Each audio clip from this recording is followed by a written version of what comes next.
إن الحمد لله نحمده ونستعينه ونستغفره ونؤمن به ونتوكل عليه ونعوذ بالله من شرور أنفسنا ومن سيئات أعمالنا من يهده الله فلا مضل له ومن يضلل فلا هادي له وأشهد أن لا إله إلا الله وحده لا شريك له وأشهد أن محمدًا عبده ورسوله أما بعد أعوذ بالله من الشيطان الرجيم بسم الله الرحمن الرحيم ورسلا مبشرين ومنذرين لئلا يكون للناس على الله حجة بعد الرسل وكان الله عزيزا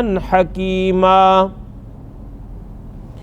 قال الله تبارك وتعالى آمن الرسول بما أنزل إليه من ربه والمؤمنون كل آمن بالله وملائكته وكتبه ورسله وأيضا قال الله تبارك وتعالى ما كان محمد أبا أحد من رجالكم ولكن رسول الله وخاتم النبيين رب اشرح لي صدري ويسر لي أمري واحلل عقدة من لساني يفقهوا قولي اما بعد ذمہ داران جماعت اسلامی تحریک کے مجاہد صفت بزرگوں، نوجوانوں، نوعمر بچوں اور خواتین اسلام، آج کا موضوع درس عقیدہ رسالت اور شب معراج ہے۔ اس حوالے سے ابتدائی طور پر میں نے پہلے موضوع کی مناسبت سے 3 مختلف مقامات سے قرآن مجید کی آیات قراءت کی ہیں جو رسالت سے متعلق ہیں۔ انشاءاللہ تعالی ان آیات کی تشریح اور اس کے ضمن میں آج کا یہ اہم ترین موضوع بیان کر رہا ہوں۔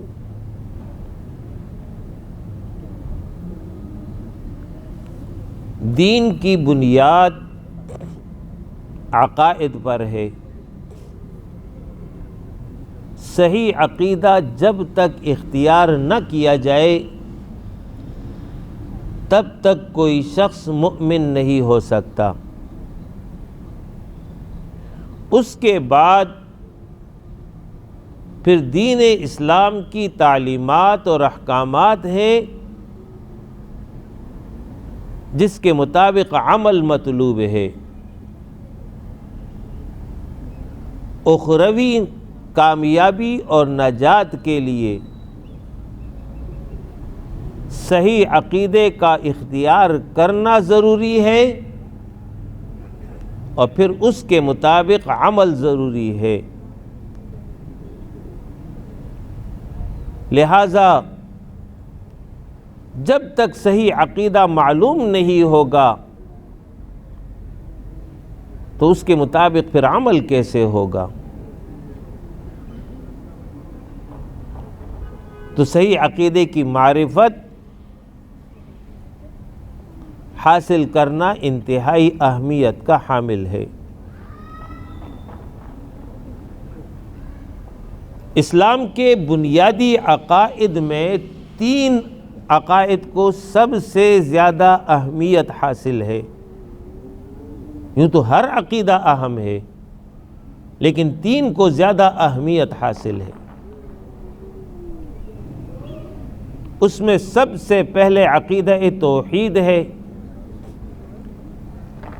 پھر اس کے بعد عقیدہ رسالت ہے، اور پھر اس کے بعد عقیدہ آخرت ہے۔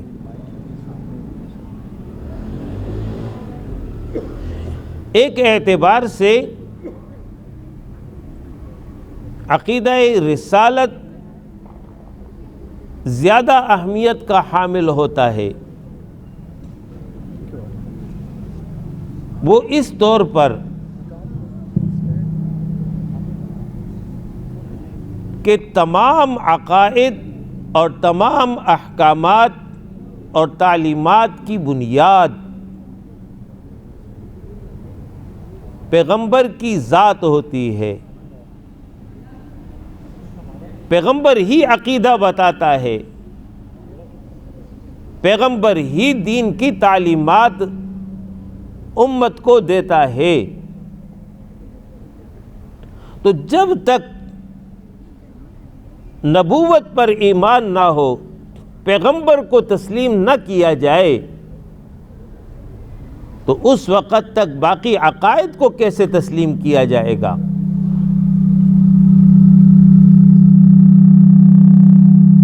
لہذا جب تک پیغمبر کی رسالت، اس کی نبوت پر ایمان نہیں ہوگا، تو تب تک باقی دین کے عقائد پر ایمان اور اس کے مطابق عمل کا وجود ممکن نہیں ہوگا۔ تو اس اعتبار سے عقیدہ رسالت سب سے زیادہ اہمیت کا حامل ہے۔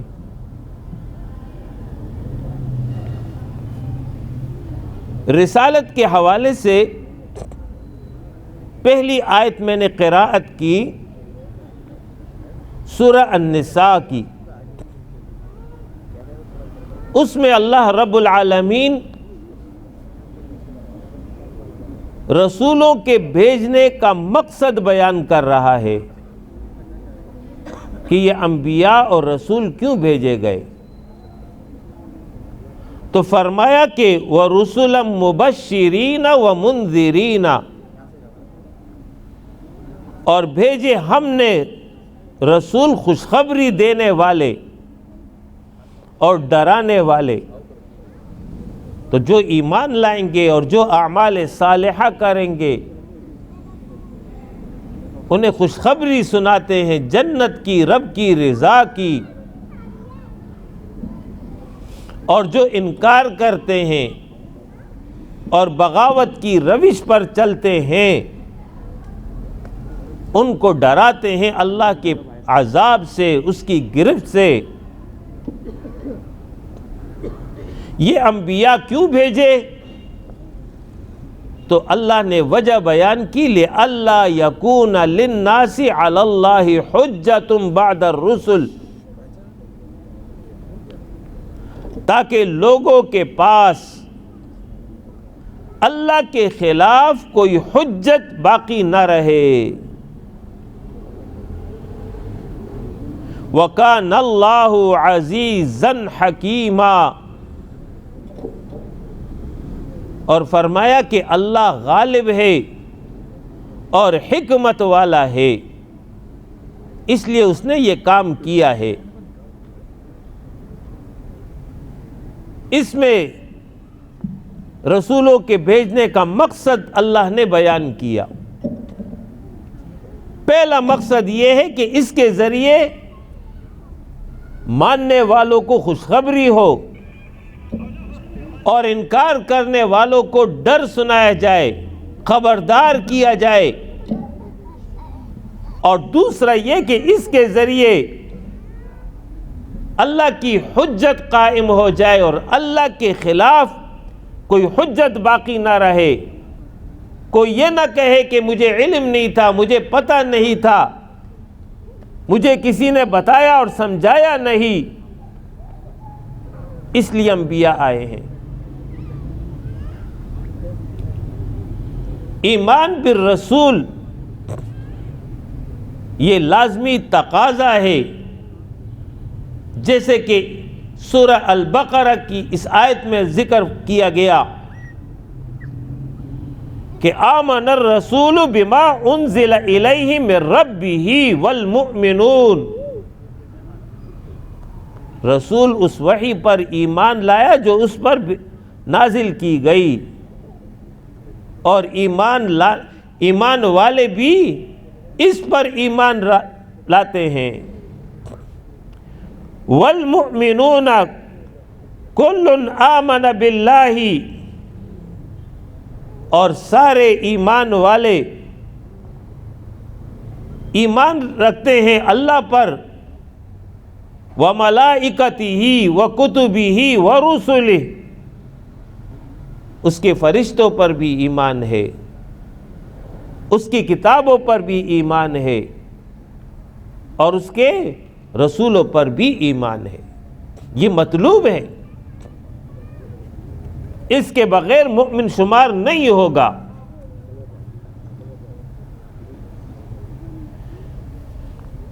یہ رسول کیوں آئے ہیں؟ تو اس حوالے سے اول بات یہ سمجھیے کہ اللہ رب العالمین نے انسان کو اپنی عبادت کے لیے اور زمین پر خلافت کے لیے اسے پیدا کیا ہے۔ عبادت کہتے ہیں اللہ کی رضا اور اس کے پسند کے مطابق قول، عمل، عقیدہ اختیار کرنا، اور خلافت کہتے ہیں کہ اللہ کی رضا کے مطابق دنیا کا نظام چلانا، اللہ کے احکام کو اس زمین پر عملاً قائم کرنا، یہ انسان کی تخلیق کا مقصد ہے۔ تو اللہ کی رضا کا علم انسان کو کیسے ہوگا؟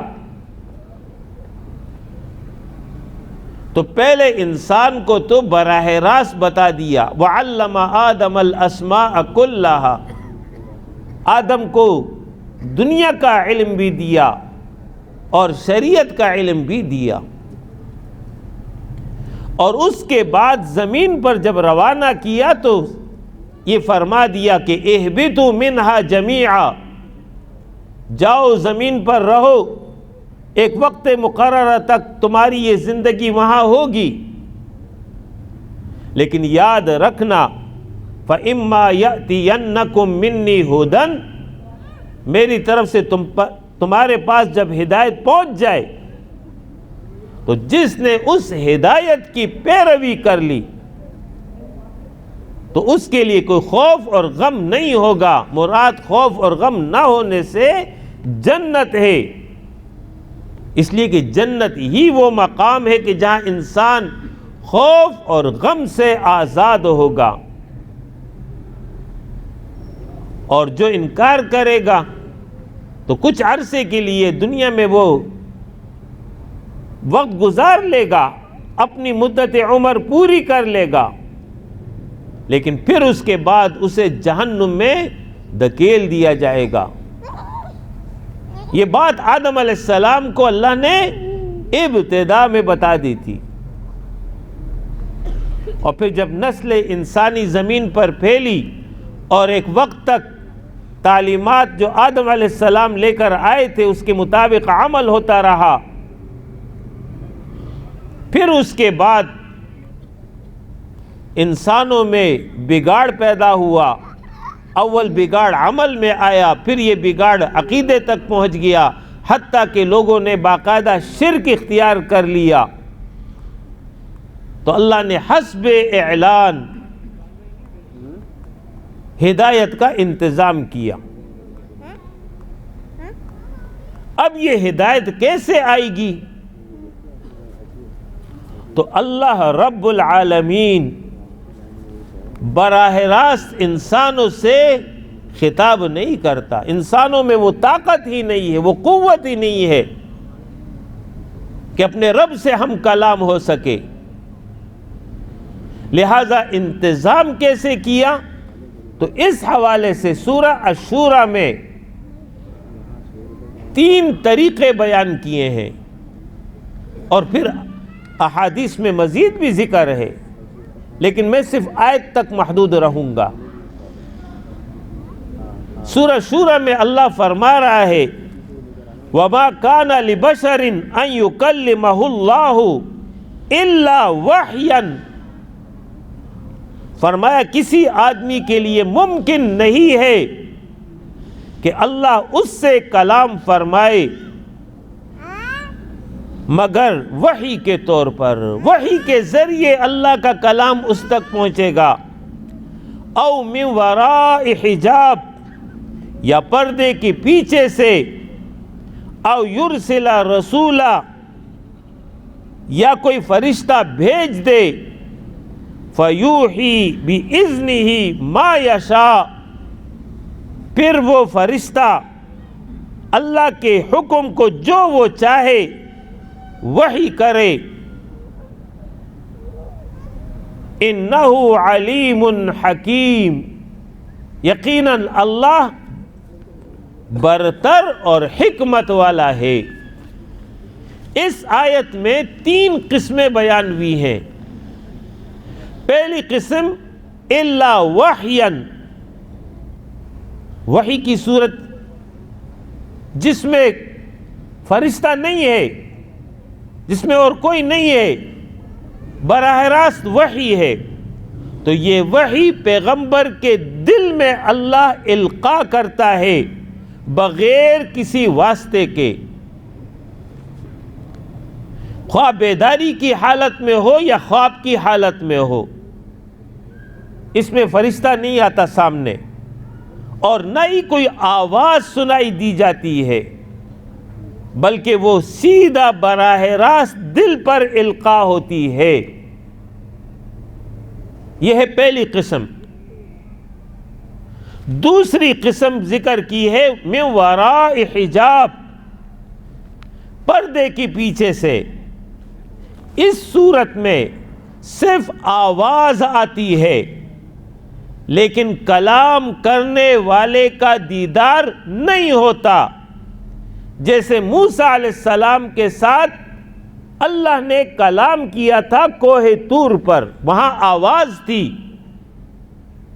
مگر سامنے نہیں آئے۔ یہ دوسری قسم ہے۔ اور تیسری قسم یہ ہے او یرسل رسولا، کہ اللہ رب العالمین کسی فرشتے کو بھیج دے تو وہ اللہ کے حکم سے وحی پہنچاتا ہے، جیسے جبریل علیہ السلام آتے تھے اور وہ اللہ کا پیغام آپ کو سناتے تھے۔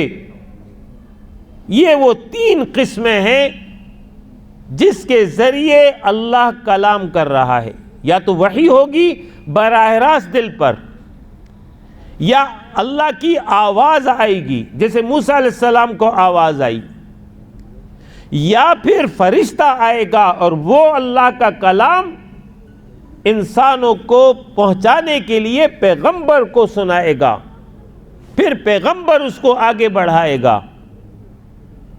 یہ ہے وہ طریقہ۔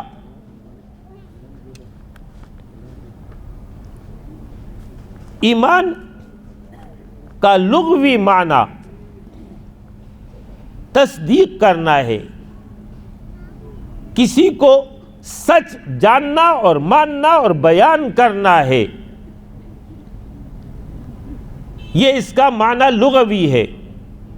اہل لسان اس کا معنی اس طرح کرتے ہیں وَمَا أَنْتَ بِمُؤْمِنٍ لَنَا وَلَوْ كُنَّا صَادِقِينَ۔ سورہ یوسف میں ذکر ہے کہ جب یوسف علیہ السلام کے بھائی مصر سے واپس آ رہے تھے تو بنیامین یوسف علیہ السلام کے پاس رہ گئے۔ یوسف علیہ السلام نے ایک تدبیر کے ذریعے ان کو اپنے پاس روک لیا تھا۔ تو ان کا تو مسئلہ یہ تھا کہ انہوں نے تو یوسف علیہ السلام کو بھی کنویں میں ڈالا تھا اور اس کے بارے میں بھی غلط خبر اپنے والد کو دی تھی، تو وہ تو ان پر یقین نہیں کرتے تھے۔ اب بنیامین بھی موجود نہیں ہے، تو بنیامین کے مصر میں رہ جانے میں ان بھائیوں کا کوئی قصور نہیں ہے، وہ تو قضاء الہی، تقدیر الہی کے مطابق وہاں ٹھہر گئے۔ لیکن یہ ایسی بات تھی کہ چونکہ یوسف علیہ السلام کے معاملے میں انہوں نے پہلے غلطی کی تھی، تو ان کے والد ان پر یقین تو نہیں کرتے ان کی باتوں پر، تو جب انہوں نے پورا واقعہ بتا دیا کہ بنیامین مصر میں اس طرح رہ گیا، تو انہیں کہاں یقین آتا ان کی باتوں پر۔ تو اس حوالے سے بھائیوں نے یہ کہا وما انت بمؤمن لنا، اے وما انت بمصدق لنا، آپ ہماری بات کو سچ نہیں جانتے، وَلَوْ كُنَّا صَادِقِينَ، اگرچہ ہم سچے ہیں لیکن آپ کو تو یقین نہیں آئے گا۔ تو یہاں پر ایمان بمعنی تصدیق ہے، یہ معنی لغوی ہے، ایمان کا لغوی معنی ہے تصدیق کرنا، اور لفظ ایمان اس کا بیس فارم جس سے یہ الفاظ نکلے ہیں وہ ہے الف میم نون، امن، امن سے ایمان ہے۔ تو ایمان کو ایمان کیوں کہتے ہیں؟ اس لیے کہ ایمان کی صورت میں ایک انسان مخالفت اور تکذیب سے اس عقیدے کو جو اس نے اختیار کیا ہے اس کو امن میں کر دیتا ہے۔ یہ میں اس کا معنی لغوی کے اعتبار سے تشریح کر رہا ہوں، جبکہ شریعت میں ایمان ان تمام چیزوں کا صدق دل سے یقین کرنا جس کا یقینی ہونا قطعی طور پر ثابت ہو چکا ہو، یا تو قرآن کی نصوص سے، قرآن کی نصوص کا مطلب یہ کہ قرآن کی واضح آیت میں ذکر ہے، جیسے اللہ ہی الہ ہے، اللہ کے علاوہ کوئی الہ نہیں ہے، اللہ ہی رب ہے، اللہ کے علاوہ کوئی رب نہیں ہے، جیسے محمد الرسول اللہ صلی اللہ علیہ وسلم اللہ کے رسول ہیں، اللہ کے بندے ہیں، خاتم النبیین ہیں، یہ قرآن کی نص سے ثابت ہے۔ نص مانے واضح آیت قرآن کی، قطعی طور پر یہ مسئلہ ثابت ہے، اس کو کہتے ہیں قرآنی نصوص یا حدیث متواترہ۔ اتنی بڑی تعداد میں حدیث کو بیان کرنے والے ہوں، صحابہ بھی، تابعین بھی، تبع تابعین بھی، کہ ان تمام صحابہ کا اتفاق نہ تو جھوٹ پر ممکن ہے اور نہ غلطی پر ممکن ہے کہ سب غلطی کر جائیں، غلطی کرے گا تو ایک کرے گا، دو کرے گا، لیکن جب سبھی ایک بات کہہ رہے تو اس کا مطلب یہ کہ یہ بات یقینی ہے، تو اس سے جو بات ثابت ہو وہ پھر ایمان کے درجے پر آ جاتی ہے، اس کو ماننا ضروری ہوتا ہے۔ یا جو ہے اجماع قطعی ہے، تمام امت کا اجماع ہے کہ یہ بات یقینی طور پر دین کا حصہ ہے، تو اس پر ایمان رکھنا یہ ضروری ہے۔ یہ تو میں نے تعریف کر دی ایمان کی لغوی اور شرعی۔ اب اس کو سمجھیے کہ رسالت اور نبوت، اس کی لغوی تعریف اور اصطلاحی تعریف کیا ہے؟ لغوی تعریف یعنی اہل لسان کس مفہوم میں اس کو بیان کرتے ہیں، اور اصطلاحی یعنی قرآن اور حدیث میں کس معنی اور مفہوم میں یہ لفظ استعمال ہوا ہے۔ تو رسالت کا لغوی معنی پیغام اور ارسال کے، یعنی پیغام بھیجنا۔ رسالت در حقیقت سفارت اور نمائندگی کا ہم معنی ہے، یعنی کوئی شخص کسی کا پیغام لے کر جا رہا ہے تو گویا یہ اس کا سفیر ہے، یہ اس کا نمائندہ ہے جو جا کر کے بیان کرے گا، اور رسول پیغام پہنچانے والا یا نمائندگی کرنے والا ہوتا ہے۔ یہ میں نے رسول کا معنی لغوی کیا۔ دوسرا لفظ اس حوالے سے ہے نبوت اور نبی۔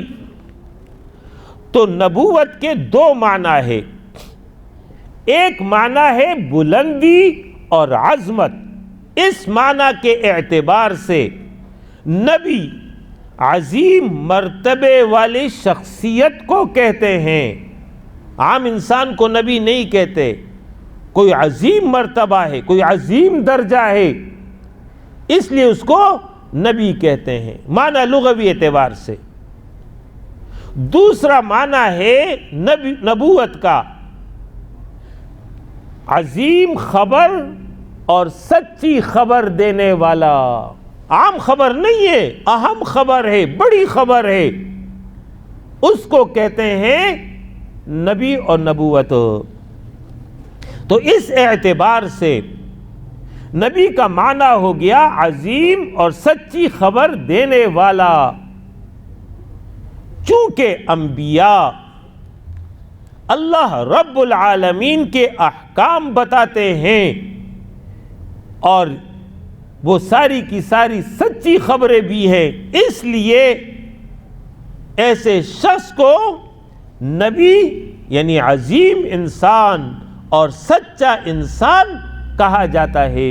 یہ معنی لغت کے اعتبار سے، جبکہ معنی شرعی یا معنی اصطلاحی وہ یہ ہے کہ نبوت اور رسالت یہ اللہ رب العالمین اور انسانوں کے درمیان سفارت کا نام ہے، نمائندگی کا نام ہے۔ انسانوں سے ان کے دنیاوی اور اخروی امور میں نقص اور خرابی کا ازالہ اس کے ذریعے کیا جاتا ہے۔ یعنی انبیاء کا کام یہ ہوتا ہے کہ وہ انسانوں کے دنیاوی امور میں اور اخروی امور میں، دونوں امور میں کوئی نقص اور کوئی عیب پیدا نہ ہو جائے، اور اگر عیب پیدا ہو گیا ہے تو اس کی اصلاح ہو جائے۔ ایسی ہستی کو نبی اور رسول کہتے ہیں۔ یہ معنی اصطلاحی میں نے کر دیا۔ اب اس کو سمجھیے کہ نبی اور رسول میں فرق کیا ہے۔ رسول وہ ہوتا ہے جو کافروں کی طرف بھیجا جائے، یعنی وہ پہلے سے مسلمان نہ ہو بلکہ کافر ہیں، ان کی طرف رسول آ رہا ہے جو جھٹلانے والے ہوتے ہیں۔ تو ایسے لوگوں کی طرف جس ہستی کو بھیجا جائے اسے رسول کہتے ہیں، جبکہ نبی وہ ہوتا ہے جو ایسی قوم کی طرف بھیجا جائے جو اس سے پہلے رسول کی شریعت پر ایمان رکھتے ہوں، یعنی کافر نہیں ہیں، مسلمان ہیں، ان کی طرف کوئی آیا ہے تو وہ پھر نبی ہوتا ہے، وہ رسول نہیں ہوتا۔ نبی کا کام پھر یہ ہوتا ہے کہ وہ انہیں دین سکھاتا ہے، اور اللہ رب العالمین کی جو تعلیمات اس پر وحی کی جاتی ہے اس کو وہ بیان کرتا ہے۔ یہ ہے وہ فرق رسول اور نبی میں۔ اور بعض اہل علم نے رسول اور نبی میں یہ فرق بیان کیا ہے کہ رسول صاحب کتاب ہوتا ہے، صاحب شریعت ہوتا ہے، جیسے موسیٰ علیہ السلام ہیں، عیسیٰ علیہ السلام ہیں، صاحب کتاب تھے۔ ایک پر تورات آئی، دوسرے پر انجیل آئی، نبی صلی اللہ علیہ وسلم پر قرآن نازل ہوا۔ یہ صاحب کتاب ہے اور صاحب شریعت ہیں، جبکہ نبی وہ پہلے سے موجود شریعت کے مطابق تعلیمات دیتا ہے، وہ نئی شریعت لے کے نہیں آتا ہے، وہ نئی کتاب لے کر نہیں آتا ہے، پہلے سے جو شریعت موجود ہے پہلے سے جو کتاب موجود ہے اسی کے مطابق تعلیم دیتا ہے. ہاں مزید تعلیم اس پر وحی ہوتی ہے تو بیان کرتا ہے. جیسے داؤد علیہ السلام ہے، سلیمان علیہ السلام ہے، یحییٰ علیہ السلام ہے، زکریا علیہ السلام ہے. یہ رسول نہیں تھے، یہ نبی تھے، اس لیے کہ ان کے زمانے میں تورات موجود تھی. تورات کے ہوتے ہوئے دوسری کتاب نہیں آئی. دوسری کتاب عیسیٰ علیہ السلام پر آئی جو قوم بنی اسرائیل کے سب سے آخری رسول ہے. البتہ فرق یہ ہے کہ انجیل کے اترنے کے بعد تورات منسوخ نہیں ہوئی، تورات اپنی جگہ باقی رہی اور انجیل بھی موجود تھی. دونوں کی تعلیمات پر عمل ان کو حکم دیا گیا. لیکن جب قرآن آ گیا تو قرآن نے آ کر کے تورات اور انجیل سمیت سابقہ تمام کتابوں کی تعلیمات کو منسوخ کر دیا. اب قرآن کا دور ہے، اب باقی کتابوں کا دور نہیں رہا. ایمان بالرسول میں 4 باتیں شامل ہیں. 4 باتیں جاننا اور اس پر یقین رکھنا ضروری ہے. نمبر 1، انبیاء کی رسالت یہ اللہ رب العالمین کی طرف سے برحق ہے، یعنی ان کو اللہ کا نبی تسلیم کرو گے. اور ایک رسول کا انکار تمام رسولوں کا انکار ہے. کسی ایک کا بھی انکار کر دیا تو گویا کہ تمام رسولوں کا انکار کر دیا گیا. لہذا تمام انبیاء اور رسولوں کو اللہ کا رسول اور نبی تسلیم کرو گے، ان کی نبوت اور رسالت کو برحق مانو گے. یہ ہے ایمان بالرسول میں پہلی بات. دوسری بات یہ ہے کہ جن انبیاء اور رسول کا نام معلوم ہو جائے ان پر نام کے ساتھ ایمان لانا لازم ہے. وہ تفصیل میں آگے بتاؤں گا. تیسرا یہ ہے کہ ان انبیاء کی جو تعلیمات اور جو حالات ہمیں صحیح سندوں کے ساتھ پہنچی ہے اور ہمیں معلوم ہوئی ہے اس کی تصدیق کرنا، یہ ایمان بالرسول کا ایک حصہ ہے. جو حالات ہمیں معلوم ہے، قرآن نے بتائے ہیں، صحیح احادیث سے، حدیث متواتر سے معلوم ہو گئے ہیں، تو ہم اس پر ایمان رکھتے ہیں. جیسے کوہ طور پر موسیٰ علیہ السلام کے ساتھ کلام ہوا، موسیٰ علیہ السلام کی لاٹھی اژدہا بن جاتی تھی، عیسیٰ علیہ السلام اللہ کے حکم سے مردوں کو زندہ کرتے تھے، یہ ہمیں معلوم ہے، ہم اس کی تصدیق کرتے ہیں، ہم اس پر ایمان رکھتے ہیں. چوتھا یہ ہے کہ ان انبیاء میں سے جس نبی کو ہماری طرف رسول بنا کر بھیجا گیا ہے اس کی لائی ہوئی شریعت پر عمل کرنا یہ ہم پر لازم ہے. یہ ایمان بالرسول کا ایک حصہ ہے. ایک شخص ایمان لائے لیکن تعلیمات کا انکار کر دے کہ میں ایمان تو لاؤں گا لیکن تعلیمات پر عمل نہیں کروں گا، تو اس کا ایمان بالرسول معتبر نہیں ہے. وہ تسلیم کرے گا کہ میں اس پیغمبر کی تمام تعلیمات پر عمل کروں گا. اب یہ سمجھیے، ہماری طرف جس ہستی کو رسول بنا کر بھیجا گیا وہ ہے محمد الرسول اللہ صلی اللہ علیہ وسلم. آپ صلی اللہ علیہ وسلم اور سابقہ تمام انبیاء کے درمیان امتیازی فرق 2 اہم ہیں. اس کے علاوہ بھی ہے امتیازی فرق، لیکن 2 اہم فرق ہیں. پہلا فرق یہ ہے کہ جتنے بھی انبیاء مبعوث ہوئے وہ محدود تھے زمانے کے اعتبار سے، علاقے کے اعتبار سے، قوم کے اعتبار سے. یعنی جو کوئی آیا ہے قوم بنی اسرائیل میں تو جس قوم کی طرف آئے تو انہی کا نبی ہے، ان کا رسول ہے. اور جب تک دوسرا رسول نہیں آیا تو اس کا دور تھا. جب دوسرا رسول آ گیا تو اس کا دور ختم ہو گیا. لیکن نبی اکرم صلی اللہ علیہ وسلم کی نبوت اور رسالت نہ تو محدود ہے کسی قوم کے ساتھ، نہ کسی علاقے کے ساتھ، نہ کسی زمانے کے ساتھ،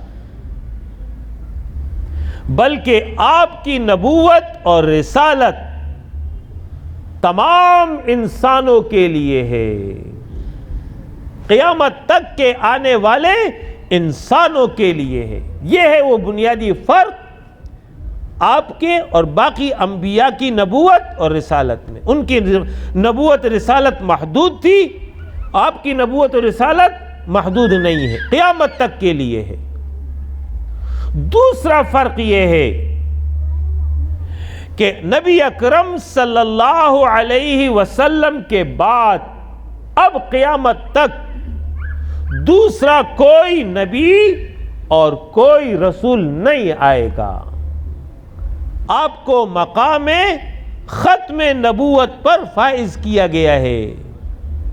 جو تیسری آیت میں نے شروع میں قراءت کی اس میں یہی مضمون ہے کہ ما کان محمد ابا احد من رجالکم ولکن رسول اللہ وخاتم النبیین، کہ محمد صلی اللہ علیہ وسلم تمہارے مردوں میں سے کسی کے باپ نہیں، لیکن وہ اللہ کے رسول ہیں، وخاتم النبیین، وہ خاتم النبیین ہیں. نبوت ان پر ختم ہو گئی. اب قیامت تک دوسرا کوئی نبی نہیں آئے گا، نہ اصلی، نہ بروزی اور نہ ذلی، کوئی نبی نہیں آئے گا. قیامت تک جو آخری انسان ہوں گے ان تمام لوگوں کے لیے ہدایت، فلاح، کامیابی کا ذریعہ محمد الرسول اللہ صلی اللہ علیہ وسلم کی تعلیمات ہے. آپ کے بعد اگر کسی اور کو یہ مقام کسی نے دے دیا تو اس کا ایمان سلب ہو جائے گا. یاد رکھیے عقیدہ رسالت میں سابقہ انبیاء اور موجودہ نبی یہ بنیادی فرق ہے کہ سابقہ انبیاء کے بارے میں تو یہ عقیدہ تھا کہ وہ اللہ کے بندے اور اللہ کے رسول یا اللہ کے نبی ہیں، لیکن آخری پیغمبر کے بارے میں صرف یہی عقیدہ نہیں ہوگا کہ وہ اللہ کے بندے اور اللہ کے رسول ہیں، بلکہ اس کے ساتھ یہ لازم ہے کہ یہ عقیدہ بھی شامل ہو کہ وہ خاتم النبیین ہیں، آخری پیغمبر وہی ہیں. آپ کے بعد اب قیامت تک دوسرا کوئی نبی نہیں آئے گا. یہ ہے عقیدہ ختم نبوت، یہ ہے عقیدہ نبوت. نبوت اور رسالت کے حوالے سے 4 باتیں یاد رکھیں. نمبر 1، نبوت اور رسالت یہ سفارت اور نمائندگی ہے، الوہیت اور ابنیت نہیں ہے. مطلب یہ ہے کہ جس کو بھی اللہ اپنا رسول اور نبی مقرر کرتا ہے وہ اللہ کا نمائندہ ہوتا ہے، وہ اللہ کی طرف سے پیغام رساں ہوتا ہے، یہ اس کا مقام ہے. لیکن نبی اور رسول ہونے کی وجہ سے وہ اللہ کی الوہیت میں شریک نہیں ہوتا ہے. الہ ایک اللہ ہے، اللہ کے علاوہ دوسرا کوئی الہ نہیں ہے. اور اسی طرح ابنیت بھی نہیں. ابنیت کا مطلب یہ ہے کہ نبی اللہ کا بیٹا نہیں ہوتا ہے، وہ اللہ کا بندہ ہوتا ہے. عبدہ و رسولہ، یہ عقیدے کا حصہ ہے. اگر کوئی نبی کو اللہ کا بیٹا قرار دیتا ہے تو یہ شرک فی الذات ہے، اس کی ذات میں شریک کر دیا. ایسی صورت میں پھر وہ مومن نہیں رہے گا. جیسے عیسائیوں نے سیدنا عیسیٰ علیہ السلام کے متعلق یہ عقیدہ بنا لیا کہ نعوذ باللہ وہ اللہ کے بیٹے ہیں. نہیں، وہ اللہ کے بیٹے نہیں ہیں، وہ اللہ کے بندے ہیں. لہذا رسول نمائندہ تو ہوتا ہے، لیکن رسول اللہ کی الوہیت میں شریک نہیں ہوتا ہے اور نہ ہی اللہ کا بیٹا بن جاتا ہے. یہ بات یاد رکھیے کہ نبی اور رسول بشری مخلوق ہیں، انسان ہوتے ہیں، کوئی اور مخلوق نہیں ہے. آدم کی اولاد ہوتے ہیں. کائنات میں خدائی اختیارات یا عبادت میں ان کا کوئی حق نہیں ہے، اور عام بشری حالات سے انہیں اسی طرح گزرنا پڑتا ہے جیسے باقی انسان ان حالات سے گزرتے ہیں. جیسے بیماری ہے، موت ہے، بھوک کا لگنا ہے، پیاس کا لگنا ہے، وغیرہ وغیرہ جتنے بھی بشری تقاضے ہیں، یہ سارے تقاضے ان کو بھی ہوتے تھے. دوسری بات یہ یاد رکھیے کہ نبی اور رسول کی تعلیم ذوی العقول انسانوں اور جنات دونوں کے لیے ہے. ذوی العقول کا مطلب یہ ہے کہ صاحب عقل ہو. جو پاگل ہوگا، مجنون ہوگا، تو اللہ کا رسول اس کی طرف نہیں آیا ہے، اس کو کوئی حکم متوجہ نہیں ہوگا. اللہ کا رسول اہل عقل کے لیے ہے کہ وہ ان کو تعلیم دیتا ہے. تیسری یہ بات یاد رکھیے کہ نبوت اور رسالت راہبوں اور جوگیوں کے طریقے کا نام نہیں ہے. جس طرح قدیم زمانے میں راہب ہوتے تھے، جنگلوں میں بیابانوں میں جا کر کے چلہ کشی کیا کرتے تھے، جوگی لوگ اپنے طرز پر جو ہے اعمال کیا کرتے تھے. نہیں، ایسا نہیں ہے. نبوت اور رسالت نفس کشی اور ترک دنیا کی تعلیم نہیں دیتا، بلکہ تعمیر دنیا اور اصلاح دنیا کی تعلیم دیتا ہے.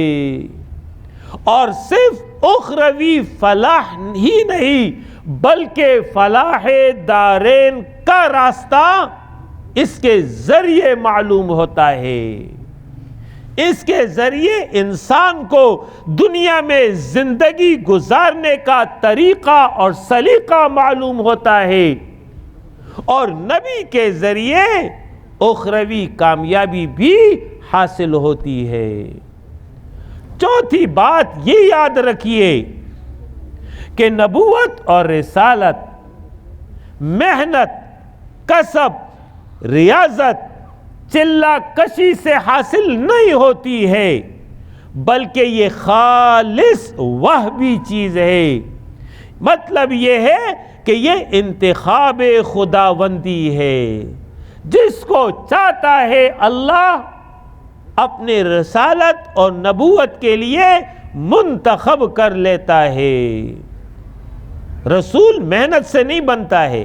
کوئی محنت کرتا رہے تو وہ رسول بن جائے گا، کوئی ریاضت کرے، کوئی چلہ کشی کرے تو رسول بن جائے گا. نہیں نہیں نہیں، رسول خالصتاً اللہ رب العالمین کے حکم کے مطابق بنتا ہے. اور جب تک وحی نہیں آتی ہے رسول پر، تب تک اسے علم بھی نہیں ہوتا ہے کہ میں اللہ کا رسول بننے والا ہوں. پہلی وحی کے بعد اس کے دل میں یہ بات بٹھا دی جاتی ہے کہ تم اللہ کے رسول اور نبی بن گئے ہو. اب اس بات کو سمجھیے کہ انبیاء کی تعداد کتنی ہے.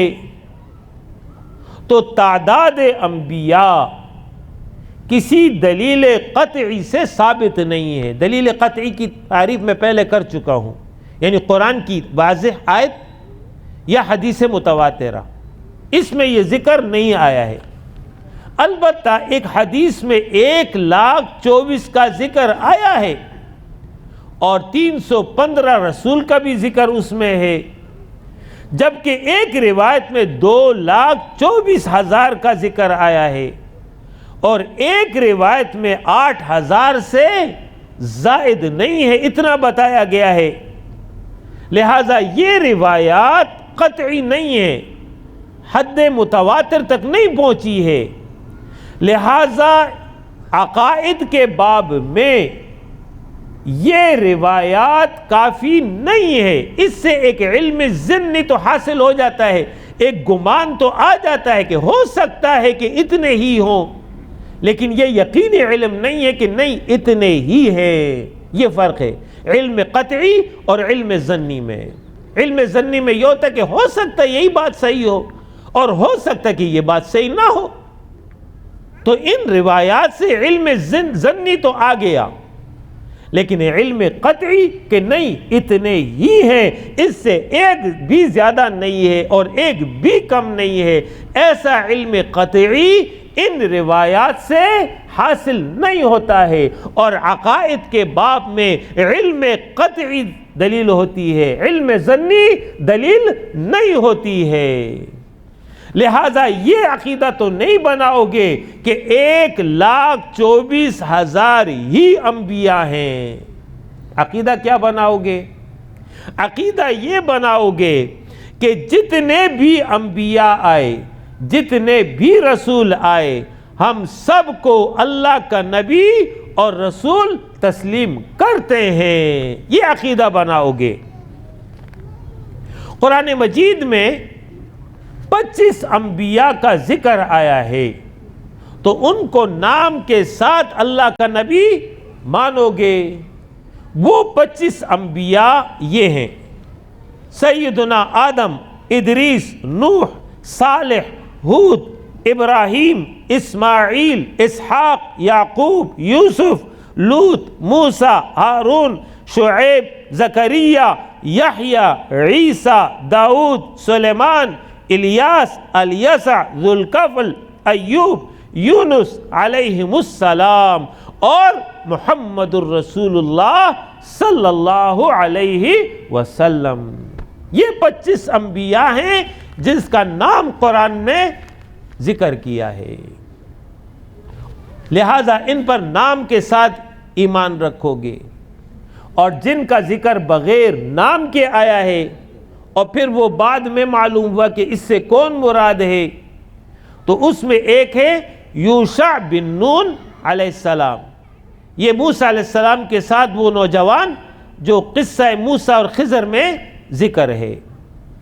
اور دوسرا جو ہے شموئیل علیہ السلام، جو سورہ بقرہ میں دوسرا سپارہ جب ختم ہوتا ہے اس کے آخری صفحے پر طالوت و جالوت کا واقعہ ہے، تو وہاں پر جس نبی کا ذکر ہے وہ یہی ہے، وہاں نبی کا ذکر ہے، نام نہیں لیا ہے۔ تیسرا ہے حزقیل علیہ السلام، الم تر الی الذین خرجوا من دیارہم وہم الوف، یہ سورہ بقرہ میں مضمون موجود ہے۔ تو یہ جس زمانے کا واقعہ ہے اس زمانے کا پیغمبر حضرت حزقیل ہے، تو ان کا ذکر تو قرآن میں آیا ہے لیکن نام نہیں آیا ہے، بغیر نام کے ذکر آیا ہے۔ جبکہ عزیر، ان کی نبوت کے بارے میں اہل علم کا اختلاف ہے۔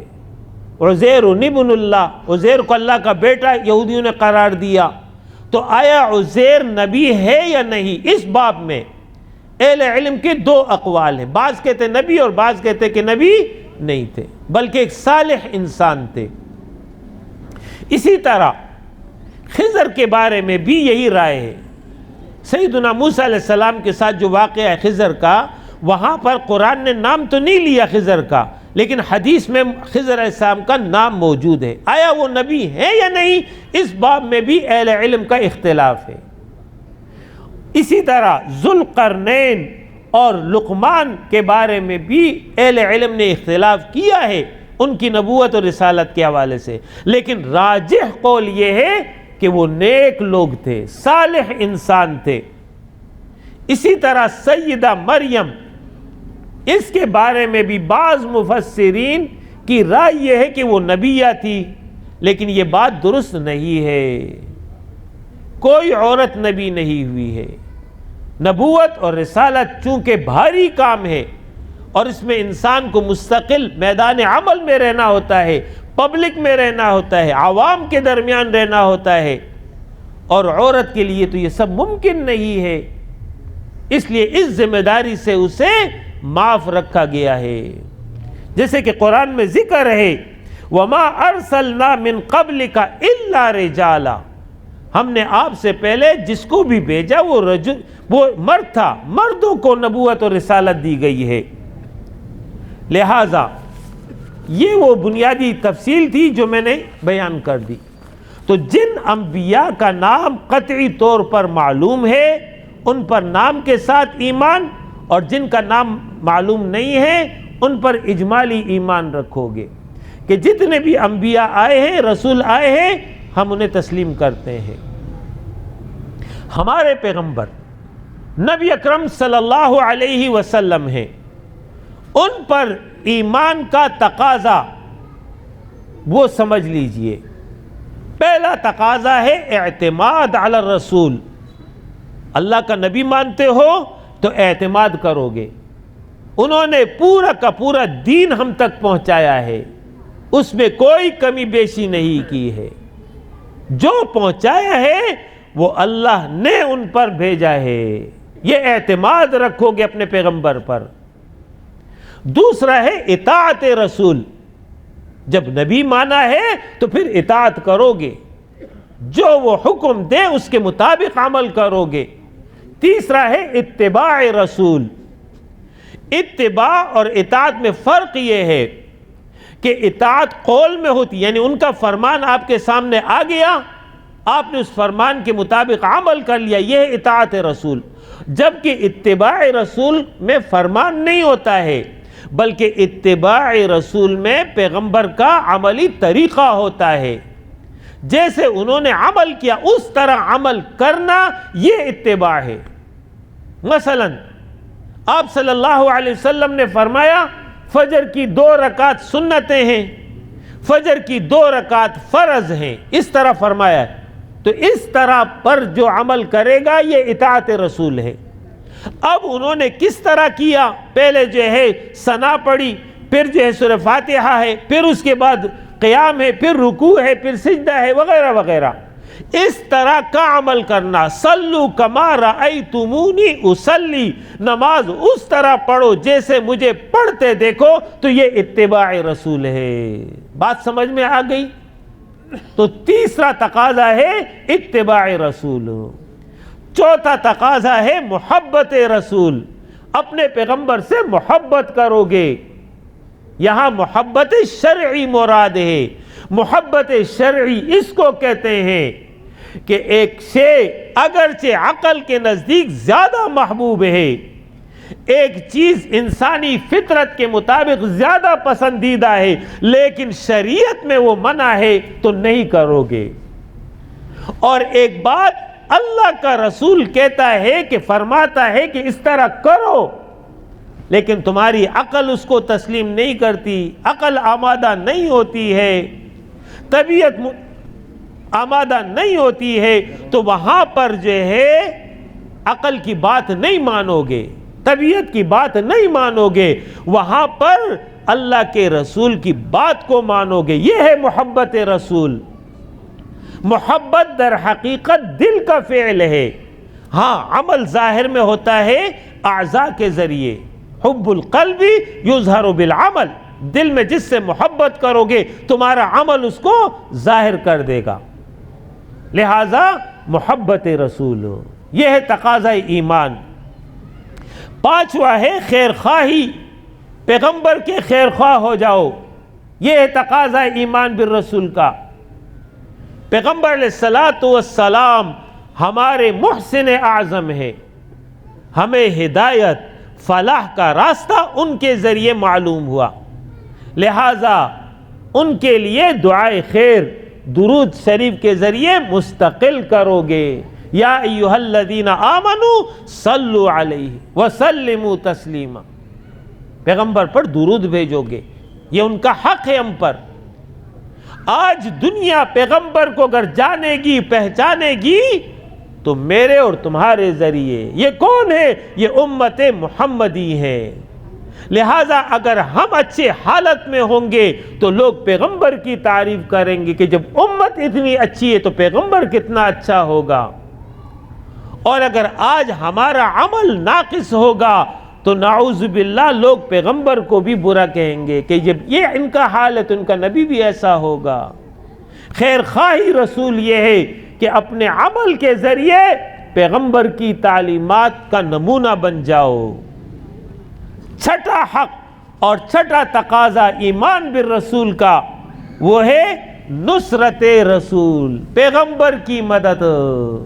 فالذین آمنوا بہ وعزروہ ونصروہ، سورہ اعراف میں اللہ نے فرمایا پس جو لوگ اس پیغمبر پر ایمان لائیں گے، اس پیغمبر کی تعظیم کریں گے اور اس پیغمبر کی مدد کریں گے۔ تو پیغمبر کی مدد کس حوالے سے ہے؟ پیغمبر کی مدد دو حوالے سے ہے۔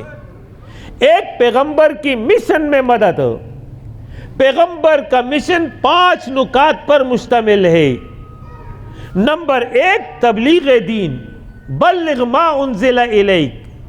دوسرا ہے تعلیم دین، وَيُعَلِّمُهُمُ الْكِتَابَ وَالْحِكْمَةَ۔ تیسرا ہے تزکیۃ النفوس، وَيُزَكِّيهِمْ، انسانوں کا تزکیہ کر دے، اہل ایمان کو پاک کر دے شرک سے، کفر سے، نفاق سے، بدعات و رسوم رواج سے۔ چوتھا مشن کا نقطہ اظہار دین، لِيُظْهِرَهُ عَلَى الدِّينِ كُلِّهِ، اس دین کو تمام ادیان پر غالب کر دے، علمی میدان میں بھی اور عملی میدان میں بھی۔ علمی میدان میں دلائل کے ذریعے بتا دیا جائے کہ قرآن حق ہے، پیغمبر حق ہے، دین اسلام حق ہے، اور عمل کے اعتبار سے بھی بتا دیا جائے کہ دنیا کو امن، سکون، عزت دین اسلام کے ذریعے ہے۔ دنیا کو عزت، دنیا کو امن محمد الرسول اللہ صلی اللہ علیہ وسلم کی اطاعت اور غلامی کے ذریعے ممکن ہے۔ اظہار دین جس طرح پیغمبر نے اپنے زمانے میں کیا، امت بھی یہ کام کرے۔ 5واں مشن کا نقطہ ہے اقامت دین، ان اقیموا الدین ولا تتفرقوا فیہ، اس دین کو قائم کرو۔ تو پیغمبر نے اپنے زمانے میں دین کو قائم کیا عرب میں، لہٰذا یہ ان کے مشن کا نقطہ ہے کہ ان کے دین کو قائم کیا جائے، زمین پر رائج کیا جائے۔ یہ 5 مشن کے نکات، یہ ہے نصرت رسول۔ دوسرا نصرت رسول ہے ان کی ذات کے اعتبار سے۔ اگر کوئی بدبخت ان کی توہین کرتا ہے تو پھر اس کو جواب دیا جائے، اس کو لگام دی جائے۔ 7واں نقطہ اور 7واں تقاضا ایمان بالرسول کا، احترام رسول، پیغمبر کا احترام کرو گے۔ جیسے میں نے آیت کا حصہ پڑھا وَعَزَّرُوهُ، پیغمبر کی تعظیم کرو گے۔ سورہ حجرات میں اللہ نے فرمایا ہے اپنے پیغمبر کے آگے مت بڑھنا، لا تقدموا بین یدی اللہ ورسولہ وَلَا تَرْفَعُوا أَصْوَاتَكُمْ فَوْقَ صَوْتِ النَّبِيِّ، اور نہ ان کی آواز پر اپنی آواز بلند کرو گے، اور ان کو اپنی طرح کا انسان مت سمجھو، وہ اللہ کا رسول ہے، وہ اللہ کا نمائندہ ہے۔ لہذا اگر دل میں تعظیم ہوگی تبھی تو دین پر عمل کرو گے۔ یہ ہے ایمان بالرسول کا تقاضا۔ اب اس موضوع کے حوالے سے آخری بات، عقیدہ رسالت کی اہمیت کیا ہے وہ سمجھ لیجئے۔ عقیدہ رسالت جو اختیار کرے گا تو اسے ہدایت ربانی کا ذریعہ مل جائے گا۔ اللہ کی ہدایت کا ذریعہ نبی ہوتا ہے، نبی کو مانو گے تو تمہیں ہدایت ملے گی، نبی نہیں مانو گے تو ہدایت کیسے ملے گی؟ لہٰذا یہ ہدایت کا ذریعہ ہے۔ دوسرا یہ کہ انبیاء اللہ اور بندے کے درمیان واسطہ ہے، اس کے بغیر کوئی انسان اللہ تک نہیں پہنچ سکتا۔ لہٰذا اللہ کے احکام کو جاننا چاہتے ہو، اللہ کی رضا کو جاننا چاہتے ہو تو پیغمبر پر ایمان رکھنا ضروری ہے۔ تیسرا یہ ہے کہ پیغمبر عملی نمونہ ہوتا ہے، پیغمبر عمل کر کے بتاتا ہے کہ لوگوں اللہ کی رضا اس میں ہے، اللہ کی رضا کا طریقہ یہ ہے۔ لہذا جب تک ایمان بالرسول نہیں ہوگا تو تمہیں عمل کیسے معلوم ہوگا؟ عمل تو پیغمبر بتائے گا، لہذا ایمان ہوگا تو تمہیں عمل پتہ چلے گا۔ چوتھا یہ ہے کہ ایمان کی یہ لازمی شرط ہے، جیسے شروع میں بتا دیا میں نے کہ ایک نبی کا انکار تمام انبیاء کا انکار، اور ایسا شخص پھر مومن نہیں رہے گا۔ لہٰذا اگر کوئی مسلمان بننا چاہتا ہے اور مسلمان رہنا چاہتا ہے تو عقیدہ نبوت کو تسلیم کرنا اس کے لیے ضروری ہے۔ پانچواں یہ ہے کہ دنیاوی اور اخروی کامیابی کا ذریعہ پیغمبر کی اطاعت اور اتباع کے ذریعے ہی ممکن ہے۔ لہذا جب تک پیغمبر پر ایمان نہیں ہوگا تو اطاعت اور اتباع کیسے کرو گے؟ لہذا یہ ضروری ہے۔